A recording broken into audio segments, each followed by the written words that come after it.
What's up everybody, welcome back to the channel and welcome to Barcelona, Spain, where we are with Volvo cars on the press event, test driving the Volvo EX30 for the very first time. We are one of the first people driving the EX30.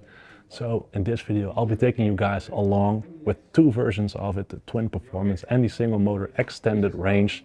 Today we did some driving with the twin performance, which was a lot of fun. More about that later, but for now, let's get the video started.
Alright folks, you join me in the Volvo EX30 single motor extended range, a little bit outside downtown Barcelona on the fun roads finally.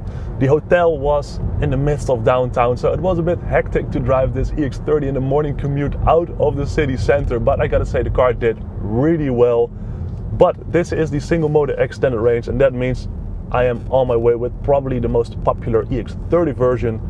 272 horsepower, 343 newton meters of torque, and if I go on the pedal right here, there we go, 100 already, no issues at all. It is flying, it is quick. Oh boy, this is already a lot of fun. Heavy on the brakes, some magical corners here as well. This is just so much fun. There we go, a little bit of traction over there. Oh boy, this already is giving me a bit of goosebumps, but focus. Okay, so this is the single motor extended range version, a little bit less than 500 kilometers WLTP range. So to give you an example by that, currently I have 95% state of charge on board and the car is estimating 402 kilometers of range. So there you go, that's the magic thing with WLTP, right? And meanwhile I'm having some lovely views. That is really pretty. But other things that I noticed immediately is this steering wheel.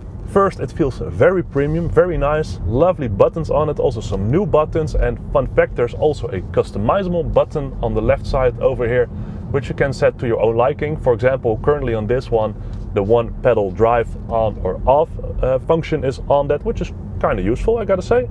I would like to have that on my own Volvo C40. The other nice part is the flat top and bottom steering wheel. It feels very sporty. You can also put one hand on top. That just feels very natural to handle the car. Yeah, like this. Look at me. So yeah, that's pretty cool. Also some fancy stalks behind it. They are in gloss black, so I'm a bit afraid that that gets a bit dirty with like the fingerprints and whatnot. So yeah, that's a bit sensitive on that point, I guess.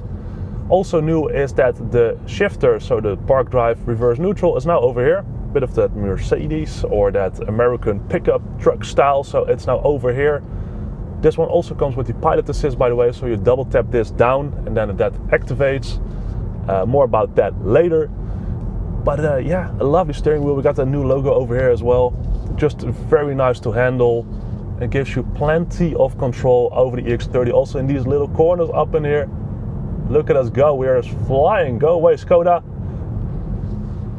But boy, the other thing I really had to get used to is the center screen. This is a quite big 12.3 inch center screen over here with all the things buried in it, with all the things driver information and whatnot in it. So there's no driver's information displayed anymore behind the steering wheel as we are, well, currently used to, right? So I gotta admit, yesterday I also drove the EX30, the twin performance that was, and the first 5 minutes I had to get kind of used to like the missing information over there behind the steering wheel. So you peek for about 5 times like, oh no, it's not over there, it's over there. And then you get used to it. So this morning, stepping in the EX30, it was already like, okay, all the information is over here on the top side of that big center screen. And yeah, it feels quite natural already, I gotta say. Now it is a bit of a Tesla vibe, so I can see like the live road and that there's a car in front of me. It also displays pedestrians and bicyclists and whatnot. So yeah, a bit of a Tesla gimmick on there. Yeah, besides that, speed, I can see that the lights are turned off, the blind spot information system is working. So yeah, it's a good piece to have over there, so don't you worry about that. Now as for the driving, the car feels very nimble, agile, quick on its feet. It's just, yeah, it's a typical Volvo yet again, a bit playful. It comes close, or maybe it even exceeds my Volvo C40, which I think is currently the most sportive handling or sporty handling Volvo car, but yeah, the EX30 beats that. It feels like a lot of fun, it's easy to handle and whatnot. And let's just go quickly in front of here, there we go.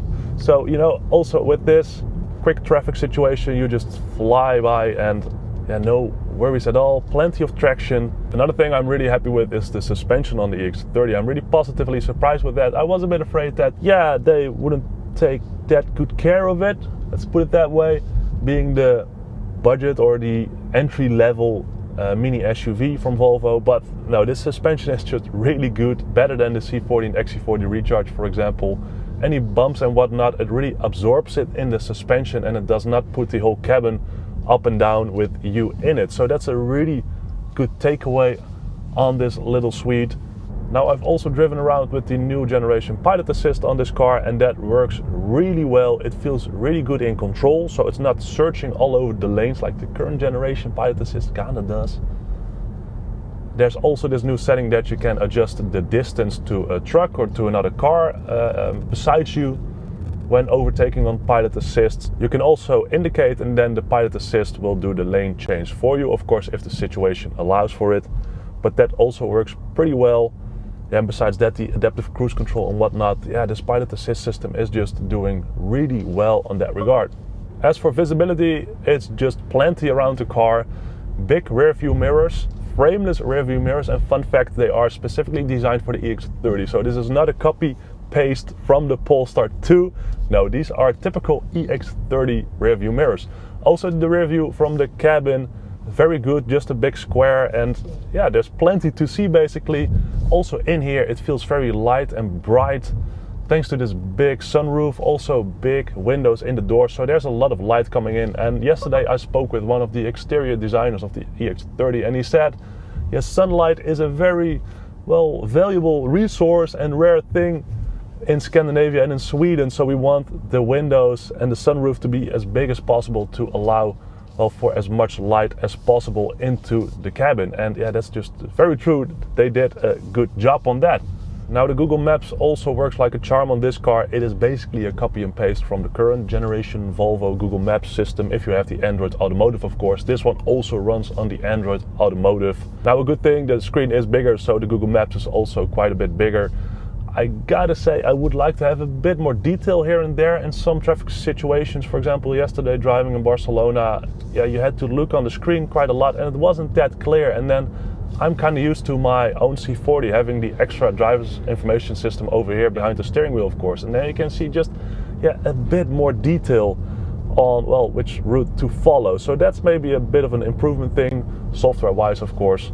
Now another thing which was quite funny is that this also has like the park assist sensors and whatnot, and if that is working then it also indicates the distance to an object. So for example 50 centimeters, 60 centimeters.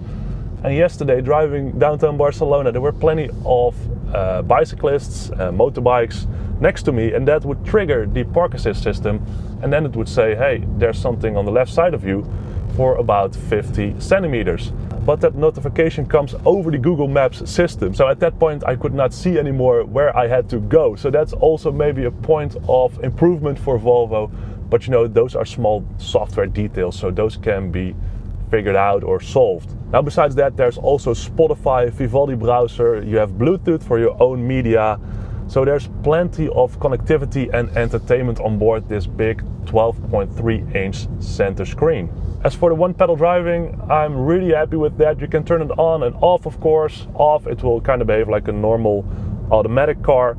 On, you are in full control with the one pedal drive, and I gotta say that I barely had to touch the brake pedal. But that is a good thing because, well, the brake pedal is situated for me in not the best position. I'm quite tall, of course, so I also have quite big feet, size 15, and that of course is not the most friendly for braking pedals on any car, but especially in this car, for some reason I cannot really put my feet really nice on the braking pedal. That of course is a very typical example because of me, because I am so tall and big, so don't you worry about that. But yeah, as for the one pedal drive, it functions like also the current generation Volvos have the one pedal drive system. A cool addition is that this car has now the setting or ability to turn off a creep mode when you are reversing with the one pedal mode. So then basically it behaves kind of like an automatic gearbox. As for the shifting between reverse and drive, that is not the most fluent, I gotta say. For some reason you really need to come to a standstill, or at least on this pre-production model. Whilst for example in my C40 I can just double tap from drive to reverse whilst I'm still running in reverse to drive. You know what I'm saying? So that is a little bit annoying when you are reversing and whatnot. Now over here in the interior we find a big Harman Kardon soundbar. It goes from the A-pillar on the left towards the A-pillar on the right, and it is really integrated into the dashboard of the car. So if you wouldn't know about this and they take off the Harman Kardon logo or badge, then I think you even would not notice that there is a soundbar over there. So yeah, of course I tried it out. Sounds really nice. You do need to, well, tweak the settings a little bit to get the best bass and treble and whatnot from it, but then eventually it is working really well. Fun fact, the soundbar is supported by 2 speakers in the doors, and there's also one in the rear right of the car. Now, as for the interior itself, it feels very spacious. As I said already, you have a really good visibility over the dashboard. Some lovely materials are used in the interior. Many are recycled. Yesterday I also had a chat with one of the interior designers, and she was very passionate and enthusiastic about telling like all the things they recycled for this car, they used and whatnot. So I really appreciate that. That was really interesting to also hear from her. And yeah, you kind of see that reflected over here in the interior. This is the entry-level Volvo now, but yeah, the interior does not really reflect that. Everything feels quite premium. For example, also this middle console, which you can also press, and then you get 2 cup holders as well, which is really clever by the way. But this middle console feels super sturdy. You cannot move it for a millimeter. It sits there. It is perfect. That is really good. Everything just feels very solid and sturdy. Also the doors and so on and so on. So, you know, typical Volvo quality, I would say. Another thing I really enjoy about the EX30 is the 360 camera with 2 screens now. So not one screen you can adjust like we currently have with the current gen Volvos. No, there are 2 screens. So one from the top and one from the rear, or you know, you kinda can adjust it to how you like it. There's also this 3D mode in it, which yeah, feels a bit Lynk&Co-ish for some reason, but that's probably not. So that is also super usable, and a thing I wished Volvo would have implemented earlier on their Volvos. Now, whilst driving the car, I also paid attention to funny noises and potential vibrations in the steering wheel or in the car coming from my Volvo C40. Well, it's a long story, I will not bother you with that. But good news, at this moment on this pre-production car and also on the twin version yesterday with the 20-inch wheels, there were no weird vibrations. The car just felt really solid and in control, also at higher speeds, 130, 140 kilometers an hour. Nothing was going on, so that is a really good takeaway. Now currently I am in the Breeze interior, and I gotta say it feels quite premium. I think this is also the most expensive interior you can opt for. This comes with the 3D knitted pattern, and fun fact, the interior designer yesterday told me that they can adapt this print, the 3D print in the seat. So perhaps over the coming model years they will maybe still adjust that. But it feels good, it feels supportive. Also the lumbar is, it's quite supportive. Now I'm quite tall, as I said already, I'm 2 meters 8. So the seating position for me is not the best, unfortunately. Also the headrests, it's a bit low. It's not, it could have been a bit more adjustable to my liking. but of course I am the exemption. And also the seating position, yeah, the leg support, basically the seat cannot be extended, so it is what it is. Yeah, and for me that is just a little bit too short. Also the chair is currently in its position. Good news, it can go quite far and also quite far to the front. But yeah, for me that is really required. And then still, yeah, I'm not having the best position, and I gotta say that I already feel a little bit sore in my upper leg. So that's a bit of bad news for me. Do note then again, I am 2 meters 8, 6 foot 9, that is, I believe. So don't you worry about that. I am really an exemption to it. I also talked about that with an interior designer yesterday, another one. And he said we make use of that 95% rule. So 95% of the people are kind of reflected in designing this interior of the car. So probably you will fit just fine. Some final thoughts then on the Volvo EX30. I'm just really pleasantly surprised with this car. The complete package is just super nice. I am very positive about it. I think this car offers something for everybody. Whether you go for a base core version, which is already really nice equipped, or the ultra version, which just has all the fun features as well. The single motor extended range drives like a train. The twin motor yesterday also, that just flew. That just was also a lot of fun.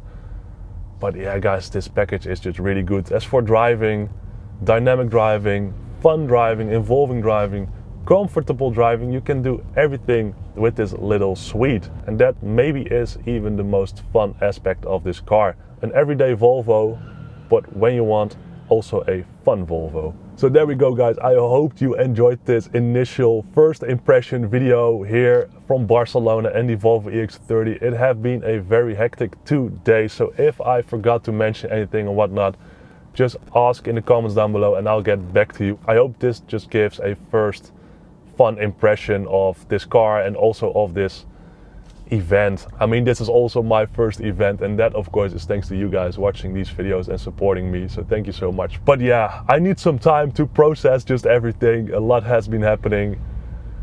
But yeah, the Volvo EX30, if you have one on order, don't you worry, you will like this car a lot. Volvo has done a really good job on this car. So there we go, ladies and gentlemen. It is time to head back to the airport, hand over the EX30 and head home again with a lot of things to process. Now stay tuned. I'll probably share plenty of reels, shorts, posts on my Instagram at thom.love as well, and also over here of course. So make sure you follow me on Instagram and YouTube, of course, subscribe. But yeah, then a final thing, thanks again to you guys for supporting me. As I said already, this is thanks to you, this opportunity. Yeah, really thanks to you guys. So thank you so much for that. I appreciate it so much. Now, if you have any thoughts or questions, leave them down in the comments and I'll get back to you. Thanks so much for watching. And from Spain, I see you next week. Bye bye.